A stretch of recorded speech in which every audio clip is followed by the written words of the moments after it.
Shalom. I want to start off by giving all praise, honor, and glory unto Yahweh, Bahashem, Yahweh Shai, Bahashem, Wachachodash.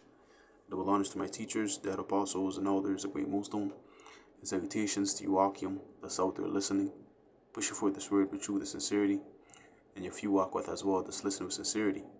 Alright, today, just coming back with you guys through the spirit and power of Yahweh, Bahashem, Yahweh Shai, and it requires sacrifice, alright, in order to serve Yahweh, Bahashem, Yahweh Shai, man. Okay, in order to serve the power of the universe, you gotta basically give up your livelihood on this side, man. Okay, you have to forsake everything on this side and basically present your matter of fact, let's start with Romans 12. Okay, Romans 12 tells you how we must present our bodies as a living sacrifice. Okay, not only our bodies, but basically our being as a whole, man. All right, let's read this. This is Romans 12 in verse 1. It says, I beseech you, therefore, brethren, by the mercies of Yahweh Ba'ashem Yahushai, that ye present your bodies a living sacrifice, wholly acceptable unto the Most High, which is your reasonable service. Okay? We have to present our bodies as a living sacrifice, man. Okay? Because it's holy and acceptable, and it is our reasonable service in the sight of Yahweh Ba'ashem Yahushai, man. Okay? We have to give up things on this side, man. Okay, particular things that you like, that you're attached to. Hey, you have to give that up in order to serve the Lord, man. Sacrifices have to be made. Okay, matter of fact, let's get the word sacrifice and the etymology online real quick. Okay, Salak.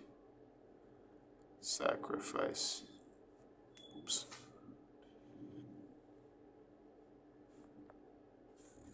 Okay, so this is the word sacrifice and the etymology online. It says, the offering of something, especially a life, to a deity as an act of propitiation, homage, etc. Okay? The offering of something, especially life. Okay?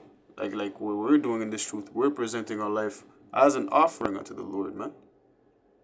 Okay? That's demonstrating the love that we have for Yahweh Ba'ashem Yahushai. Okay, we're not necessarily, putting a gun in our head or getting a knife and then, cutting our throat. And come on, man. This is a spiritual sacrifice. All right? Like I stated earlier, basically giving up your livelihood. Okay?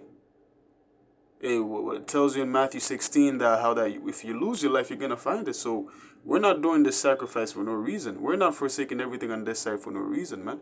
Because we know we're going to gain everything that we have lost on this side in the kingdom to come. Right? This is Matthew 16 in verse 25. It says, for whosoever will save his life shall lose it, and whosoever will lose his life for my sake shall find it. You see? If you go and try to save your life, okay, if you don't see that you present to your body as a living sacrifice, or basically forsaking everything and serving the Lord, if you don't see that as a thing that's profitable, and then you try to basically save your own life by doing your own thing, right? You're going to lose it, man. You're going to lose your life, okay? Because we know all these people that's investing in the world right now, in the times to come, and all their stock is going to crash, man. All their hopes, all right? All their dreams, okay? It's going to be darkened, man. Matter of fact, I want to get this. I think it's in Wisdom of Solomon, where it tells you how that the hope of the ungodly is like dust that bloweth in the wind, right? Because that's the hope of these people, man. Okay? Their hope is basically in vanity. Let's get this. This is Wisdom of Solomon 5 and verse 14. It says, for the hope of the ungodly is like dust that is blown away with the wind, like a thin froth that is driven away with the storm, like as the smoke which is dispersed here and there with a tempest, and passeth away as the remembrance of a guest that tarrieth but a day. Okay? It basically is giving you all these different analogies, basically comparing it with the hope of these people, man. It's like dust that blows in the wind. Okay? It's like a smoke that goes here and there, man. Okay, it's like a guest that terreth but a day, showing you that the hope of these people, man, it's not a stable hope, in lack of better words. Their hopes, their dreams that they have, the plans that they have that they want to fulfill, okay, that's not gonna happen. If once it's not gonna happen, man. All right. If your hope is not in the scriptures, if your hope is not in the plans of Yahweh Ba'ashim Yahushai, then hey, you're not gonna get to see your hope. You're not gonna get to see your dreams, man. The only people on this side that's gonna get to see their hope, man, okay, what they firmly believe in, what they think is gonna happen in the near future, is only the elect. Okay? Okay, those are the ones that are gonna live and see, or see their hopes and dreams come to pass, man. Which is really a reality. No, it's not really a dream, it's a reality. Okay? But let's go back to Matthew 16 again. Okay, Matthew 16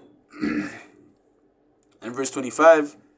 It says, "For whosoever will save his life shall lose it." Okay? And we kind of went into it we backed that up with the wisdom of Solomon, right? How that the hope of the ungodly is like dust that bloweth in the wind when you go and try to save your life, when you try to basically make something for yourself, right?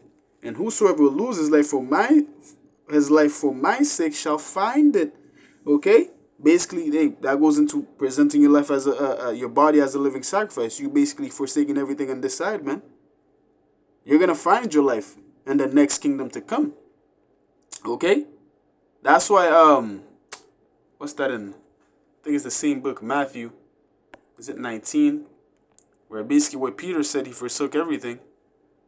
Yes, there it is. This is Matthew 19 and verse 27. It says, "Then answered Peter and said unto him, Behold, we have forsaken all and followed thee. What shall we have therefore?" Basically, Peter and the disciples, they presented their bodies as a living sacrifice. Okay? They forsook everything. Their livelihood, their careers. Because before meeting Yahushai, before Yahushai chose them to be, his disciples, chose them to be his disciples, they had careers, they had things going on. They were fishers, right? Some of them were publicans. Okay? They had other plans, they had other things that they were doing. But when Yahushai came in and basically called them, they dropped everything. Right? And the same thing applies to the elect today, man. Okay, once the elect hears this word, man, they're going to drop everything and come and serve the Lord. That doesn't necessarily mean that you're going to be living like a homeless man.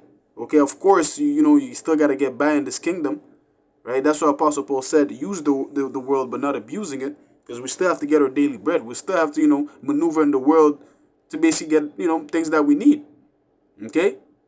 The thing, when I'm saying that you basically forsaking everything on this side is basically you not putting your mind and your affection upon the things of this world, man. Because we know that what the fashion of this world passeth away. So we have to depart spiritually in our minds from the world, man. Okay? Hey, Micah 2 and 10 tells you to depart. Arise and depart, for this is not your rest. It is polluted. Okay? You're basically having your hope in the Lord now. You're having your hope in the kingdom. So all your energy is not focused in this world, man. It's not focused in this rulership. Your focus is on the kingdom to come. That's why Yahushua said what? Where your treasure is, there shall your mind be also. Okay, so the elect, they're gonna have their minds in heaven, in lack of better words. That's what it is. Okay, because we're thinking upon things that are above. All right, not like these people. Okay. But let's read that again. This is Matthew 19 and verse 27. It says, "Then answered Peter and said unto him, Behold, we have forsaken all and followed thee. What shall we have therefore?" Yeah, we have basically presented our bodies as a living sacrifice. We were forgave. We gave up careers. Certain brothers gave up jobs that were good. Okay, certain brothers forsook things that. In the world, it would seem like, yo, this guy, what the fuck is he doing? But they don't understand that, hey, they're forsaking that for a greater prize. Right? This is verse 28. It says, "And Yahushua said unto them, Verily I say unto you, that ye which have forsaken me, and the regeneration when the Son of Man shall sit on the throne of his glory, ye also shall sit upon 12 thrones, judging the 12 tribes of Israel. See, that's why, that's the price that they're gonna receive for forsaking everything. Peter asked, "Yo, I forsake everything. What am I gonna have? What am I gonna have for following you, Lord?" And the Lord, the Lord answered him straight to the point. No gimmicks. He said it right there, plain. Don't worry. You forsake everything. Don't worry. I got you. I got you. Yo, don't worry. When I get my crown, man, when I finish my mission here, I go back to the heaven, man. I go back to the Father.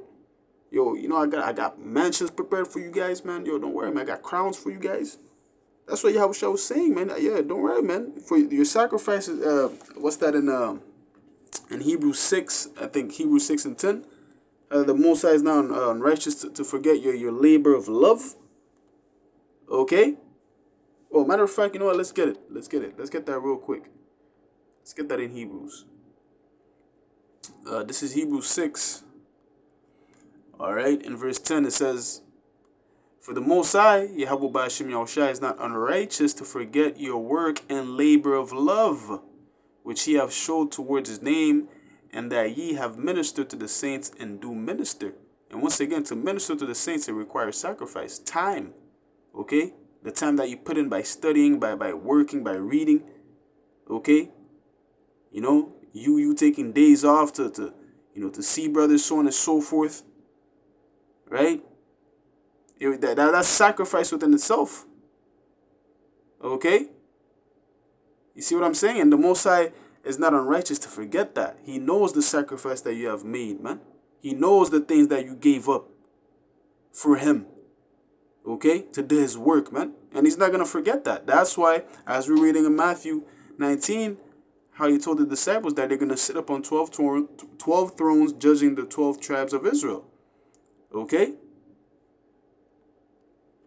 Just like us two on this side, Lord Abaratazar, we endure to the end, we're going to receive crowns and thrones, man. Okay?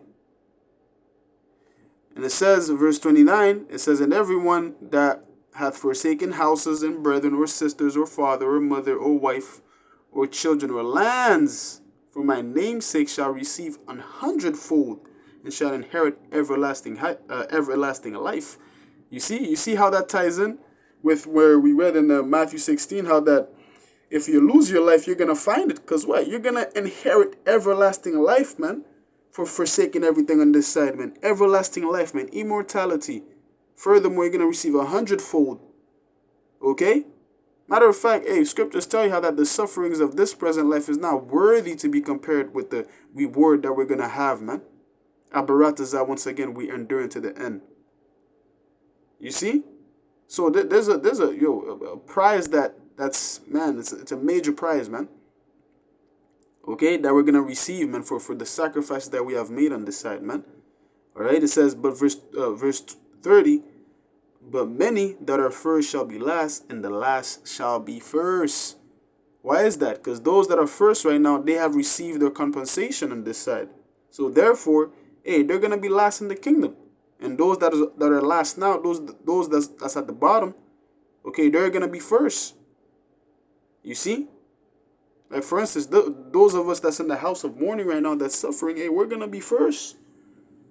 Okay, just like the nation of Israel is at the bottom right now. The so-called blacks, Latinos, and Native Americans, they're the bottom feeders of this society. They're gonna be the top dogs, the top dandadas in the kingdom, man, under Yahushua, of course. Okay? We're going to be the top dogs, man. You see? You see the beautiful justice of the Lord, man? Okay? Yeah, man. Right? Yeah, you gotta, sacrifices are required to serve the Lord, man. Okay? For forsaking things, giving things up, man. It's required, man. Okay? And regardless if you don't want to do it or not, the Lord is going to take certain things away from you, man. Alright? So with that, man, I'm going to close it off there.